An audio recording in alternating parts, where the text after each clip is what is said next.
سلامونه ملګرو. امید لرم چې ټول به روغ او جوړ یاست او ژوند مو ښه روان وي.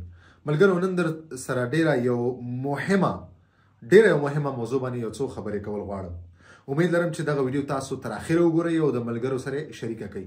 ملګرو، موضوع دا ده چې دلته اکثرا ملګري د اوبر کار کوي او په دغه ملګرو کې ډېری ملګري داسې دي چې دوی څومره دغه کار کوي، څومره پیسې دغه کار نه ګټي او څومره کار کوي دوی دغه نه ډیکلاره کوي، یعنی دوی دغه ډیکلیر کوي نه، دوی دغه تور کار کوي. په دې کې اکثرا ملګري داسې دي چې د دوی تقریبا 2000 تر 3000 روپو پورې هر میاشت کې کار کوي.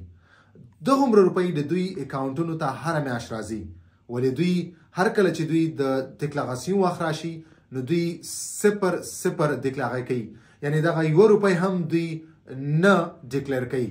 دغه ټولې روپۍ د دوی ته تورې راځي. په دې کې داسې کېږي چې څه وخته پورې دغسې دا کار رواني. اکثرا ملګري بیا ډېر ډاډه شي او دغه کار دوی جاري ساتي.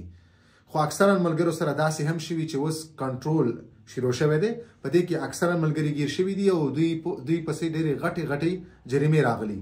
هر کله چې تاسو دغه روپۍ نه ډیکلیروئ او تاسو تور کار کوئ نو تاسو دې سره غیسه هم خورئ. تاسو کاخت نیویګو هم د تخفیف سره هغې کې هم تاسو تخفیف اخلئ. دغسې تاسو سیمیو نه هم استفاده کوئ، اشوغانس نه هم استفاده کوئ. هر کله چې دوی تاسو باندې پوه شي او تاسو کنټرول وشي نو تاسو نه به د جریمې سره دغه روپۍ هم بیرته اخلي. تاسو نه به د غیسه چې څومره تاسو اخیستې هغه به هم درنه بیرته اخلي. د سیمیو تاسو څومره ځل ډاکټر ته تللي، اشوغانس هغه روپۍ به هم درنه بیرته اخلي.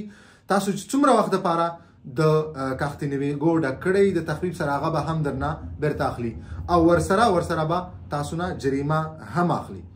نو تاسو ټول ته دغه خبرداری در کوم، تاسو ټولو ته دا ویل غواړم، زما درنه هیله ده، زما درته دغه مشوره ده چې تاسو هر کله چې هر څه کار کوئ، که هغه د اوبر کاري که نور کاري، تاسو دغه ډیکلیر کوئ.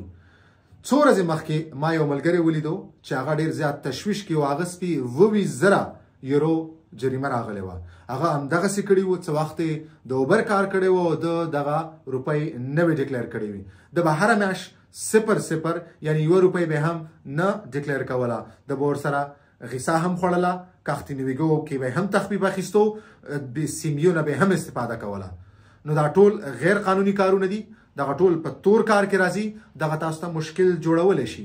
بیا به تاسو په دغسې غټې جریمې راځي او دغه د ورکولو نه به تاسو بیا توان به نه لرئ. تاسو به دغسې مشکلاتو سره مخ کیږئ.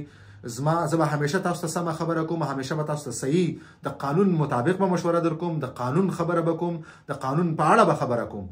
دغه غوښتنه ما نه ډېرو ملګرو کړې وه چې زه په دې باندې ویډیو جوړه کړم. ډېرو ملګرو دا غوښتنه کړې وه، خاص کر هغه ملګري چې کومو ته دغسې 20,000 15,000 20,000 1,000 روپو پورې جریمې راغلي دي. نو ځکه زه مجبور شم چې دغه ویډیو جوړه کړم. زه به همیشه تاسو ته د قانون خبره کوم، تاسو ته به همیشه د قانون مطابق مشوره در کوم. نور ستاسو خپله خوښه ده. مننه ملګرو.